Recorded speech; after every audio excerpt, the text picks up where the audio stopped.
No, I'm just a laid-back dude.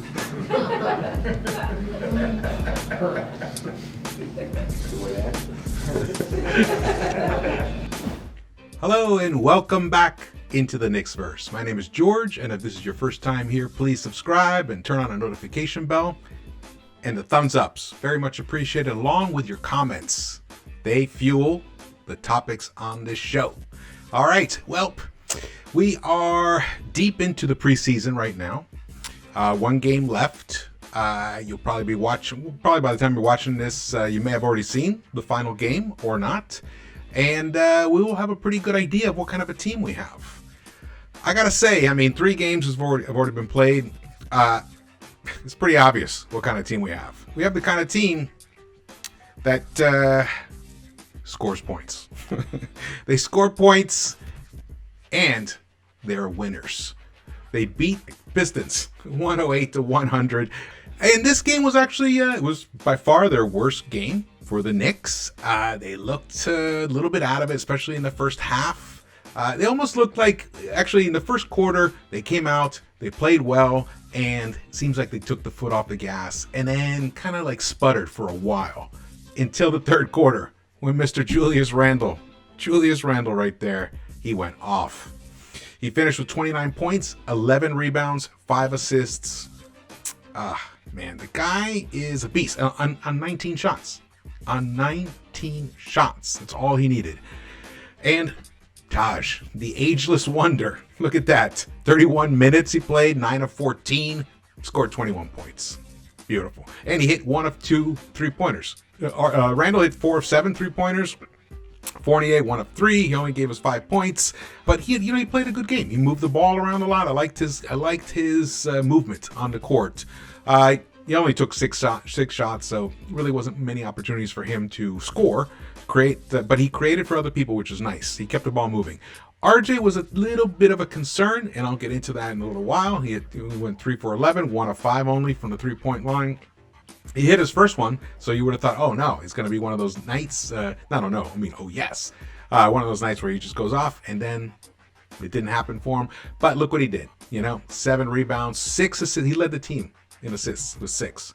So it just shows that the guy contributes in ways when he's not scoring. He's one of the key people. And we can't say it enough. He's instrumental to winning on this team. And you heard Thibs talk about it.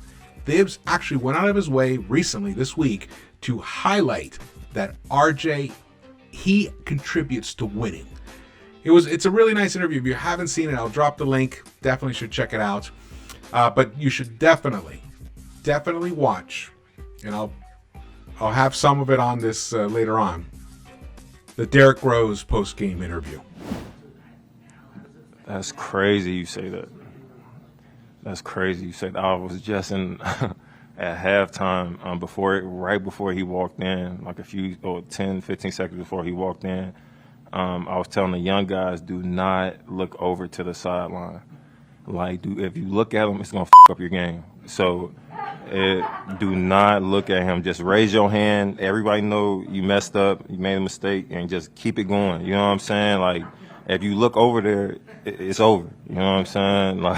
Dead serious, bro.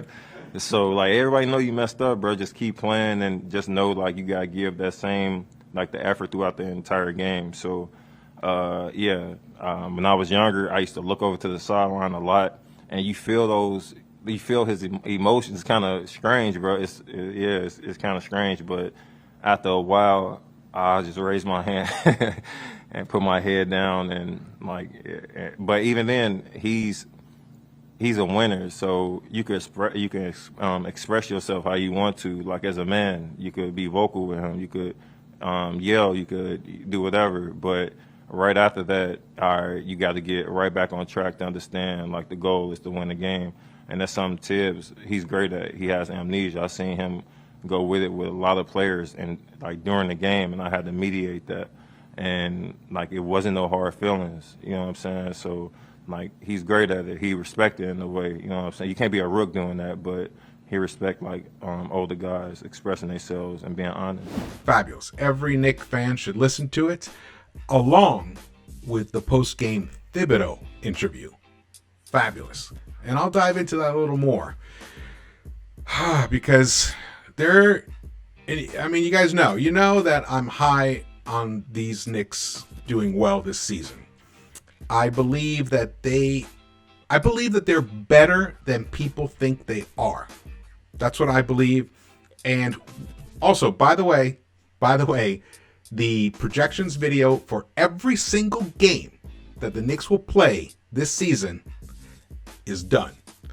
And it will premiere on Monday. So next Monday, keep an eye out for it. It's a lot of fun. I go through every single game, and I predict what the final record for the New York Knicks will be and where they'll land. It's pretty good. Pretty good video. I'm proud of it. Let's put it that way. I'm proud of it. Let's talk about what the Knicks are doing in this preseason. So they're averaging 116 points, 116.7 points per game in the preseason, which is good for fifth in the NBA. Rebounding, 48.3, which is good for 7th. Assists, 27 assists are averaging per game, which is good for 6th. Okay. Now, all these stats, they were much lower last season. So this team has improved in the offensive categories tremendously. Turnovers.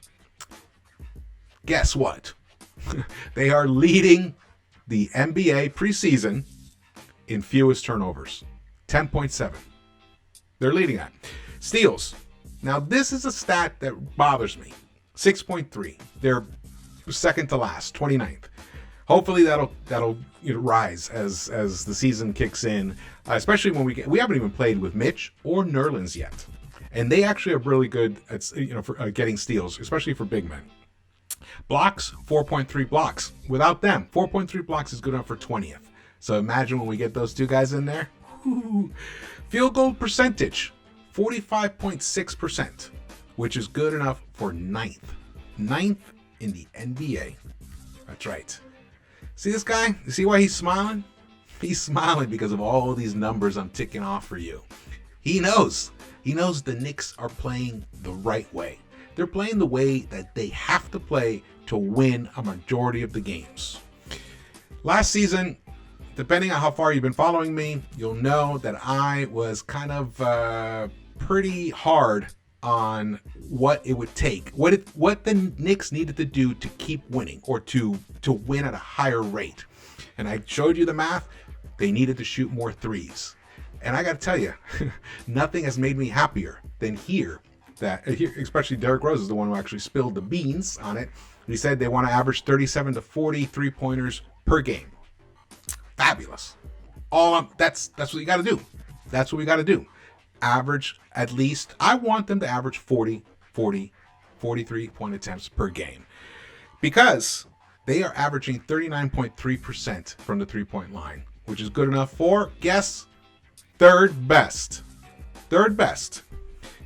The attempts, they are averaging 40.7 3-pointers per game. Now, last night, they only shot 33 3-pointers. So it was low, which is, you see the score was 108 to 100. So it wasn't a blowout like the other two games where they averaged, they had 52 3-pointers in the first game or the second game. I can't remember exactly which one, but they're just shooting at an incredibly high volume from behind the arc. And that's what we want. That's what they got to keep doing. I love this. I love what's happening here. The team is buying in, guys. And you know what happens when everyone's on the same page. No confusion. Everyone knows what their roles are, and it will result in winning. Because if you heard Thibodeau's post-game interview, he said, everything matters to me. Everything we do. Because that's what culture is. Once you make it a commitment to winning, and you will play for your teammates, and in essence, for us, the fans, if you have a commitment to each other like that, and everything you do on the court is not about selfishness, it's about getting the best shot possible. And that's what the Knicks are doing. Now, there are times where they kind of veer off that path. Like I mentioned, they kind of took the foot off the gas last night, about 2/3 of the way through the first quarter, and then it took a little while for them to get back in it. Also, we were missing Kemba. So we were missing Kemba and the Mitch Nerlens combo. So again, missing 40% of our starters, and yet we still handled this team pretty solidly. All right. The other thing is the plus minus. They're 15.7, which is good for fourth. Now again, these stats, they're meaningless because they're preseason stats, but they show what kind of a commitment that the team has to playing the way that Thibodeau wants them to play. And that's fabulous. That's what's going to lead to one day. It's going to lead to something one day. It's going to lead to a championship. I'm telling you guys, the Knicks have the perfect coach to lead New York to a championship. His myopic obsession with winning and everything that has to happen on the court to contribute to winning, and off the court, and in practice, and in lifestyle, and in mindset, all of those things add up. And he is creating an atmosphere here that is all about winning. And in essence, he's making the team more attractive. All right? So bear that in mind. Now, RJ was a little bit of concern. I think he's suffering some growing pains. Last night it was there, but still contributed to winning. His all-around game, man, his defense is... I mean, he's going to be one of the top defending guards, small forwards in the NBA. That's his destiny. That is his destiny. It might even happen as early as this season. As early as this season, he may end up being one of the top defenders in the game, especially at his age. Still only 21 years old. So imagine when this guy's 25. Wow. Fabulous. Now I want to talk about that guy, Julius Randle. Julius Randle last night, he had 29 points, 11 rebounds, and 6 assists or 7 assists. 5 assists, what am I going to say? I got to say, there's a very good possibility that could be what he averages all season long. He could average between 26 to 29 points per game this season. Look at that. He only needed 19 shots to do it too. Fabulous. Oh man, we're looking good, guys. We're looking good. This is everything that we've been wanting, which is basically a team that will compete and give us a chance to smile at the end of every game. And that's what these Knicks are going to do. And they're going to do it for the majority of the time during this upcoming season. All righty. Well, I'll be doing a recap to wrap up the whole preseason after the final game, which is Friday.